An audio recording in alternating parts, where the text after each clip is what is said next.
One Life, Chapter 3. Dylan went up to their office and ponders on what just happened. He wiped his eyeglass dry and started typing on his keyboard. He scratches his head a few times while waiting for his website editor to load. He placed both of his elbows on the edge of his cubicle table and placed his left hand over the right. Then he leaned his chin on both hands.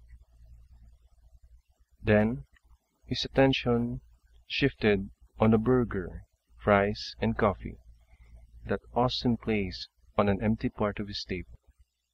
I still owe you last week, right? Dylan slowly looked on Austin, then on the food he bought for him. Do you believe on deja vu?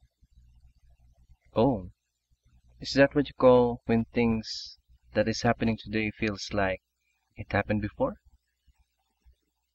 Yeah, sort of.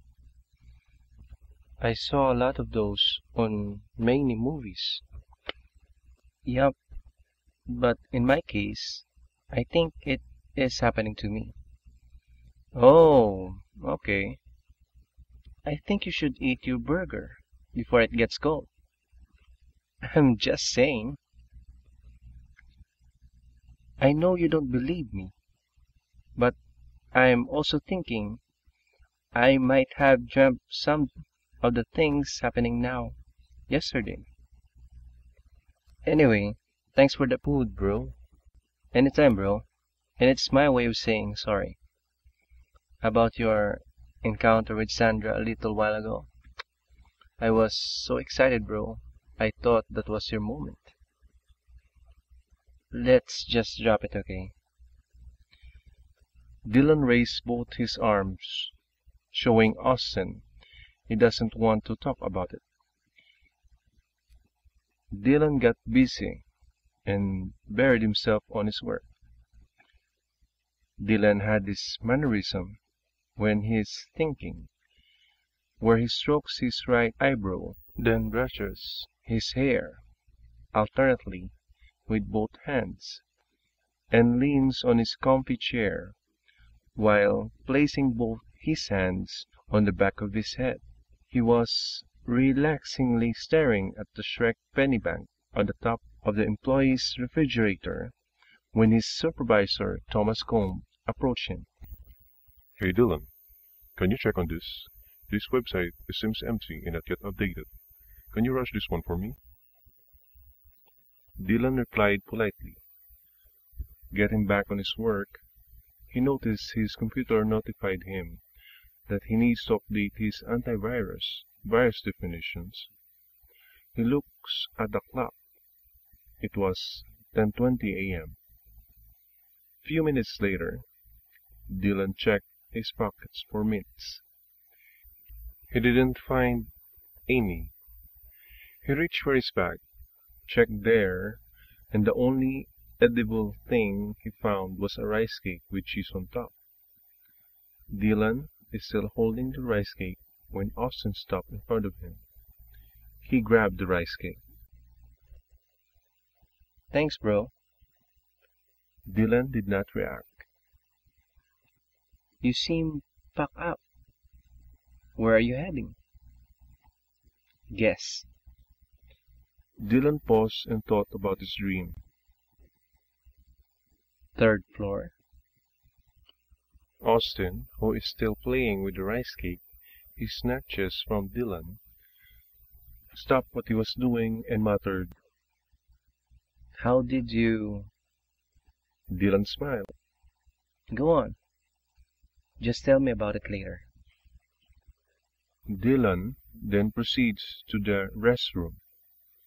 He washes his face. He looks at himself on the mirror. Think about his dream.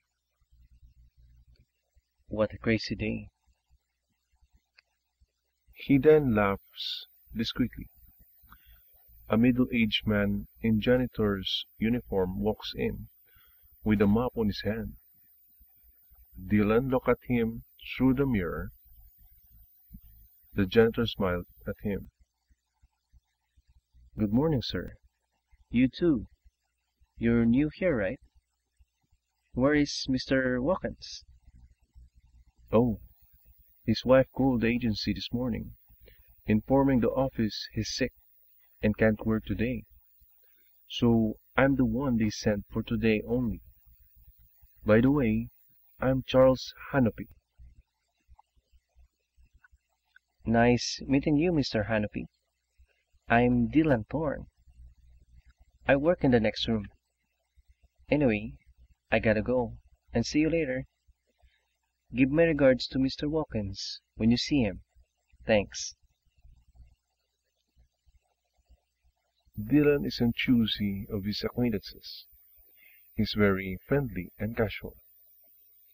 As the clock strikes 12 noon, Dylan stretched out and massaged the back of his neck. Neck strain is very common for this type of jobs. He pushed his ergonomic chair backwards and rose to take his lunch in the cafeteria below. Inside the cafeteria, he seems to forget the incidents earlier with Sandra. He was still thinking about his work while waiting in line for his turn to order in the bar counter. Hi, Mr. Thorne. I'm guessing it's the same order and the same meal. Yep, chicken a la king with rice and bottled water. Gotcha. Just be straight to the cashier and we will serve your food as soon as it's ready. Thanks again, Mr. Thorne. That's why I love eating here. Great food and service. Dylan picked the table near the cafeteria's entrance. As always, he finished his food in a hurry. Before he could stand and leave, Sandra passed by and walked towards the table that is occupied by 2 more people in front of him. He immediately grabs his glass to drink, without noticing it was empty. His eyes still pinned on Sandra's face, going down to her chest, and then he felt a twinge on his front teeth. It was the glass hitting it. Way to go, dum-dum, Dylan thought. Dylan looked around to check whether anyone notices that. He was lucky when the life-size chicken statue caught him red-handed. To save face and avoid more shame that he might cause himself, he went out. As he opens the door, he turns around and glances at her for the last time. As Dylan looked away, Sandra looked at him and whispered to her friend, Is that him? Yeah. I heard he's a nice guy but shy. And funny! Ha ha ha! Meanwhile, Anthony, a co-worker of Dylan, is playing a soft instrumental music on his computer. Dylan finds it a little bit annoying during this time of the day, but can't do anything about it. He just continues his work, though he is distracted. An hour and a half later, he can't take it anymore, and he decided to give himself a coffee break. During his coffee break, he spilled coffee on his shirt. He was cleaning himself when Austin approached him. Oh dude, that will stain. He wipes off the coffee on his shirt.